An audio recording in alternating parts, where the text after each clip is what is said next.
오늘 이 애호박 농장에서 다수학, 고품질 애호박을 재배한 명인이 농업일기를 공개한다고 해서 왔습니다. 자, 해요. 함께 들어가 만나보시죠. 안녕하세요. 이번 시간에는 고품질 애호박을 다수확하기 위한 완벽한 실전 가이드, 애호박의 생애주기별 재배력과 필수 정보들을 총정리해드리겠습니다. 먼저 1년 농사의 전체적인 흐름을 달력으로 살펴볼까요? 3월 파종과 육묘를 시작으로 4월에는 아주 심기를 합니다. 5월 개화기를 거쳐 6월부터 10월까지는 본격적인 과실비대와 연속 수확이 이어지죠. 시기별로 상토 준비부터 밑거름, 순치기, 웃거름 주기 등 핵심 농작업이 꽉 차 있습니다. 특히 토양의 산도나 비료 농도를 측정하고 고온 다습한 여름철에는 미세한 물안개를 뿌려주는 등 스마트한 환경관리도 잊지 마셔야 합니다. 봄철은 생육의 기반을 단단하게 다지는 시기입니다. 종자는 따뜻한 온수에서 소독하고 정식 후에는 의도적으로 물을 살짝 끊어 잔뿌리가 땅속 깊이 내리도록 유도합니다. 본잎이 날 때 에테폰을 살포하면 암꽃이 빨리 분화됩니다. 줄기는 외대 기르기나 아들덩굴 유인 등 농가 상황에 맞게 뼈대를 튼튼하게 잡아주세요. 여름철 땅속을 엑스레이로 보듯 살펴볼까요? 넓은 두둑은 통기성을 높여 뿌리 발달에 아주 좋습니다. 점적 코스로 물과 영양분을 뿌리 근처에 정확히 공급하고 천천히 녹는 코팅 비료로 양분을 꾸준히 밀어줍니다. 심한 건조 끝에 갑자기 비가 오면 열매가 갈라지는 열과 현상이 발생할 수 있으니 깊은 배수로 정비와 세밀한 물 관리가 필수입니다. 가을에는 다수학의 한계를 돌파해야 합니다. 첫 번째 열리는 애호박은 과감히 따내어 남는 에너지를 잎과 뿌리로 보내 거대한 광합성 공장을 완성하세요. 늙은 하위잎을 제거해 통풍을 원활하게 해주고 녹균병이나 흰가루병, 진딧물 같은 가을철 주요 병해충은 초기의 전용 약재로 꼼꼼하게 교차 방제하셔야 합니다. 겨울철이나 연중 재배 시에는 극한 환경을 극복하는 특수공법이 들어갑니다. 어린 열매에 인큐베이터 필름을 씌우면 농약 접촉을 완벽히 차단하고 흠집 없는 예쁜 호박을 생산할 수 있죠. 혹한기에는 지하수열을 이용하는 수막 재배나 땅에서 띄어 키우는 고설베드 시스템을 통해 냉해를 막고 사계절 내내 고품질 생산이 가능합니다. 이제부터 좀 더 자세히 애호박의 생애주기를 중심으로 재배력을 살펴보겠습니다.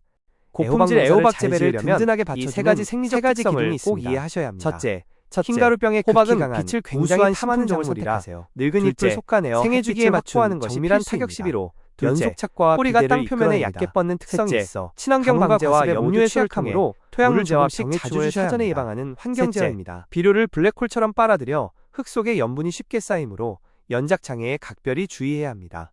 한눈에 보는 계절별 재배 캘린더 요약입니다. 3에서 4월 봄에는 파종과 육묘를 거쳐 밭을 만듭니다. 사흘서 5월 늦봄에는 아주 심기를 하고 덩굴에 순을 쳐주며 뼈대를 잡죠. 5에서 6월 초여름엔 첫 열매가 맺히며 웃거름을 주기 시작합니다. 6에서 10월까지는 연속 착과와 수확이 쉴 새 없이 이어집니다. 수확은 끝이 아니라 다음 열매를 위한 새로운 시작이라는 점, 그 흐름을 절대 놓치지 마세요. 자, 이제 실전 1단계 토양 준비와 파종입니다. 아주 심기 보름 전에는 토양 산도를 맞추고 연작 피해를 줄이는 밑거름 작업을 합니다. 종자를 파종하고 본잎이 일장 났을 때 하루 8시간 정도만 빛을 보게 하는 단일 처리를 해주시면 암꽃이 맺히는 비율을 획기적으로 높일 수 있습니다.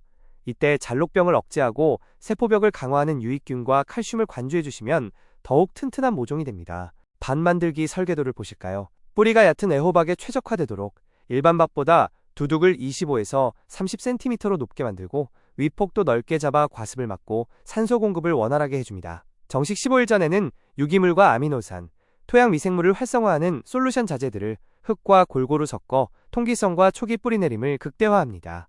늦봄 2단계, 정식과 활착기 관리입니다. 가장 중요한 행동 지침, 정식 직후에 물을 과도하게 주시면 절대 안 됩니다. 뿌리 활착을 방해하고 흙 속 산소 부족을 유발하기 때문이죠. 본잎이 대여섯 장일 때 포기 간격을 40에서 50cm로 넉넉히 띄워 심어주세요. 정식 당일 뿌리 소독을 겸한 침지 처리를 하고 1에서 2주 뒤부터 초기 생육을 돕는 영양분을 공급해줍니다. 초기 생존율 100%를 만드는 육묘와 정식의 과학입니다. 앞서 말씀드린 8시간 단일 처리로 암꽃을 틔우고 정식 당일에는 미생물과 영양 혼합액에 뿌리를 15분간 푹 담갔다가 심어 이식 스트레스를 없앱니다. 심은 직후엔 물을 아껴 식물이 스스로 물을 찾아 잔뿌리를 뻗도록 강인하게 키워내는 것이 핵심 비결입니다. 다수학을 결정짓는 가장 중요한 핵심 기술, 바로 겨순을 제거하는 순치기입니다. 1번 재배의 정석을 따를 때 뿌리 쪽 1번부터 5번 마디까지 열리는 겨순과 암꽃은 아깝더라도 무조건 따내셔야 합니다. 이 시기가 뿌리 발달과 전체적인 수세를 확보하는 골든타임이기 때문이죠. 진짜 수확은 6에서 7번 마디부터 시작됩니다. 초여름, 착과와 열매 비대기 관리입니다. 열매가 맺히기 전에는 질소 비료를 살짝 줄여 암꽃 생성을 유도하고, 열매가 달린 후에는 질소와 칼륨 비료의 양을 점진적으로 늘려 빵빵하게 키워줍니다. 특히 저온기나 장마철에는 벌이 활동하지 않으므로 식물 호르몬제를 희석해 칙칙 뿌려주는 인공수분이 필수입니다. 이때 칼슘과 필수 미네랄을 혼합 투입해 기형과를 방지하세요. 다음은 여름부터 가을까지 이어지는 연속 착과 시기입니다. 꽃이 핀 후 일주일에서 열흘 사이 무게가 200에서 300g 정도 도달했을 때 아침 일찍 수확하는 것이 가장 좋습니다. 일찍 수확해야 과도한 체력 소모를 막아 다음 열매가 잘 열립니다. 수확 7일 전에는 당도와 색택을 올리고, 수확 직후에는 지친 호박에 에너지를 즉각 충전해주는 영양 사이클을 계속 돌려주세요. 보이지 않는 땅속 환경이 결국 수확량을 결정합니다. 토양 산도는 5.5에서 6.8 사이를 유지해주시고, 비료가 축적되어 생기는 염류장애를 주의해야 합니다. 염류 수치가 높아지면 바이러스와 뿌리 썩음이 오기 쉬우므로 염류 집적 해소에 탁월한 전용 미생물 관주제를 정기적으로 투입해 흙의 물리성을 부드럽게 개선해 주어야 합니다. 모양이 이상한 불량 호박, 즉 생리장애의 원인과 즉각 대책입니다. 구부러진 곡과 는 고온의 인산이 과하거나 열매가 너무 많아 초세가 약해질 때 생깁니다. 끝이 가늘어지는 뾰족과 는 칼슘 과잉이나 붕소결핍, 건조가 원인이죠. 어깨가 쑥 빠진 곤봉과 는 칼륨이 부족할 때 생기며, 배꼽이 튀어나온 배꼽 돌출과 는 호르몬제를 너무 진하게 썼거나 온도가 높을 때 생기니 환기에 각별히 신경 쓰셔야 합니다. 3대 주요 전염성 병해를 증상별로 구분해 보겠습니다. 잎 표면에 하얀 밀가루를 뿌린 듯한 흰가루병은 고온 건조할 때 확산되니 유황제품과 전착제를 교차 살포해 확실히 치료하세요. 잎맥을 따라 다각형 노란 반점이 생기는 녹균병은 다습한 장마철에 심해지므로 통풍과 배수에 신경 써야 합니다. 줄기와 잎이 썩어 들어가는 덩굴마른 병은 염류가 꽉 찬 토양에서 주로 발생하니 땅속 염류부터 시원하게 해소해 주어야 합니다. 해충 관리는 단순히 벌레를 잡는 것이 아니라 바이러스 제어 시스템의 핵심입니다. 진딧물, 가루이, 총채벌레는 잎을 갉아먹는 것을 넘어 치명적인 바이러스를 옮기기 때문에 초기 밀도 관리에 실패하면 한 해 농사를 포기해야 할 수도 있습니다. 노란색 끈끈이 트랩을 조기에 설치하고 환기창에 방충망을 씌우는 물리적 방제와 함께 뿌리 옥선충을 제어하는 주기적인 관주 처리를 병행해 바이러스 발현을 사전에 억제해야 합니다. 상위 1% 농가들의 수익을 극대화하는 마스터 체크리스트 5가지입니다. 첫째, 흰가루병에 극히 강한 수익성 높은 내병성 품종을 선택하십시오. 둘째, 아깝더라도 아랫부분의 겹순과 암꽃은 완벽하게 제거하는 원칙을 지키세요. 셋째, 생애주기별 맞춤형 영양 시비를 정확히 타격합니다. 넷째, 주기적으로 토양 염류를 풀어 바이러스를 선제적으로 차단합니다. 다섯째, 과온이 오르기 전 이른 아침에 수확하여 프리미엄 상품성을 끝까지 유지하십시오. 문제가 발생했을 때 경영비 낭비를 막으려면 적의 본질을 파악해야 합니다. 밭 전체 잎이 누렇게 뜨는 등 균일하게 발생하고 전염성이나 곰팡이 포자가 없다면 환경적 요인인 생리장애입니다. 반면 밭의 특정 부위부터 시작해 주변으로 뻗어나가고 잎 뒷면에 포자가 관찰된다면 세균이나 곰팡이에 의한 전염성 병해이니 원인에 맞는 맞춤형 처방을 내리셔야 합니다. 생리장애의 주된 원인은 광합성을 하는 잎과 에너지를 소모하는 열매 사이의 양분 쟁탈전입니다. 잎사귀 숫자에 비해 열매가 너무 많이 달리거나 일조량이 부족하면 저울의 균형이 깨져 뾰족과나 곡과가 속출합니다.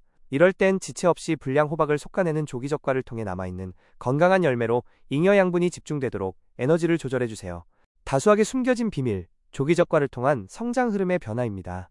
첫 번째 열린 열매를 욕심내어 그대로 두면 영양분이 그곳으로 독점되어 식물 전체의 성장이 멈춥니다. 과감하게 가위로 솎아내는 패러다임의 전환을 시도해보세요. 뿌리와 수관으로 에너지가 뻗어나가 거대한 광합성 공장이 완성되며 후반기 폭발적인 다수확을 보장합니다. 프리미엄 호박 생산의 정점, 인큐베이터 필름 재배 공법입니다. 생육 초기에 전용 비닐캡을 씌우면 규격에 맞춘 100% 정형과가 만들어집니다. 물리적 격리로 농약과 스크래치를 완벽 차단해 무농약 프리미엄을 달성할 수 있죠.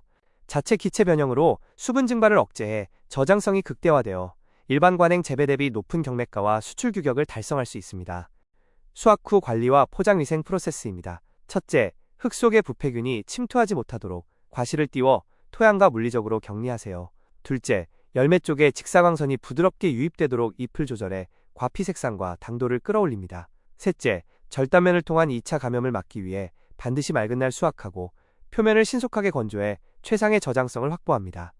농장에서 흔히 겪는 트러블슈팅 매뉴얼입니다. 잎에 밀가루 같은 반점이 생기는 흰가루병은 하우스 환기를 늘리고 유익균 예방 관주를 하세요. 장마철 잎과 줄기가 물러터지는 노균병과 덩굴마른병은 배수로를 즉시 정비하고 토양 물리성을 개선하는 잎재를 투입해야 합니다. 잎 뒷면에 군집하는 진딧물과 가로이는 정식 초기부터 끈끈이 트랩을 촘촘히 설치하고 전용 약재를 번갈아 가며 살포해 확산을 철벽 방어해야 합니다. 농사의 승패는 보이지 않는 땅속 두둑 설계에서 미리 결정됩니다. 이러한 간격은 150cm로 널찍하게 확보하세요. 밀식보다 넉넉한 열간거리가 통풍을 원활하게 해 하위 엽의 일조량을 극대화하고 병원균을 물리적으로 억제합니다. 검은색 멀칭 필름으로 지온을 높이고 안쪽에는 점적 호스를 묻어 효율적인 수분과 양분 관리의 기초를 튼튼하게 다지십시오. 자연 상태로 방치하는 것은 금물입니다. 애호박 다수학의 뼈대인 수형 설계 3가지 방식을 비교해 볼까요? 원줄기만 살리는 외대 기르기는 조기 수확성이 가장 뛰어납니다. 반면 어미순과 아들순을 함께 기르거나 적심 후 아들순만 2개 올리는 방식은 장기적인 총수확량에 유리하죠. 목표에 맞춘 골격을 세우셨다면 허용된 가지 외의 곁수는 발견 즉시 100% 제거해 양분 손실을 막아야 합니다. 마지막으로 생육 단계별로 최적화된 맞춤형 솔루션 총괄 요약표입니다. 밭을 만드는 정식기부터 개화기, 착과기, 과실이 커지는 비대기, 그리고 수확 전 착색기까지 각 단계에 꼭 필요한 자재들이 정리되어 있습니다. 저희 제품은 대부분 선진 농업국의 수입 제품입니다. 네덜란드, 이탈리아, 미국, 일본 등 다양합니다. 과학농업을 추구하고 선진국 농업 기술을 우리나라 농업에 도입하려는 저희 과학적인 재배력 관리로 올 한 해 애호박 농사에서 최고의 결실을 거두시길 응원합니다. 저희 재배력은 농촌진흥청, 농업기술센터, 선진국 농업회사 자료를 참조로 제작되었습니다. 함께해 주셔 감사합니다.